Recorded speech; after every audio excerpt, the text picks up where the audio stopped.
திருத்தூதர் பணிகள் நூலிலிருந்து வாசகம்.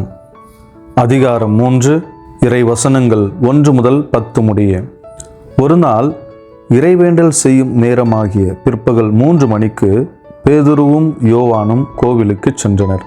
அப்பொழுது பிறவிலேயே கால் ஊனமுற்றிருந்த ஒருவரை சிலர் சுமந்து கொண்டு வந்தனர். கோயிலுக்குள் செல்பவரிடம் பிச்சை கேட்பதற்காக அவரை நாள்தோறும் கோவிலின் அழகு வாயில் என்னும் இடத்தில் வைப்பர். அவர் கோவிலுக்குள் சென்று கொண்டிருந்த பேதுருவையும் யோவானையும் கண்டு பிச்சை கேட்டார். பேதுருவும் யோவானும் அவரை உற்று பார்த்து, "எங்களை பார்" என்று கூறினர்.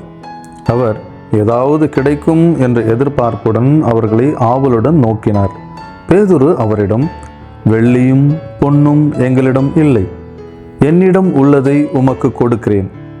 நாசரேத்து இயேசு கிறிஸ்துவின் பெயரால் எழுந்து நடந்திடும்" என்று கூறி அவரது வலக்கையை பற்றி பிடித்து தூக்கிவிட்டார். உடனே அவரது காலடிகளும் கணுக்கால்களும் வலுவடைந்தன. அவர் குதித்தெழுந்து நடக்கத் தொடங்கினார். துள்ளி நடந்து கடவுளை போற்றியவாறே அவர்களோடு கோவிலுக்குள் சென்றார். அவர் நடப்பதையும் கடவுளை போற்றுவதையும் மக்கள் அனைவரும் கண்டனர். அவர்கள் எல்லாரும் கோவிலின் அழகு வாயில் அருகே பிச்சை கேட்டு கொண்டிருந்தவர் இவரே என்று அறிந்து கொண்டனர். நடந்ததை பார்த்து திகைப்பு மிகுந்தவராய் மெய்மறந்து நின்றனர். ஆண்டவரின் அருள்வாக்கு. இறைவா, உமக்கு நன்றி.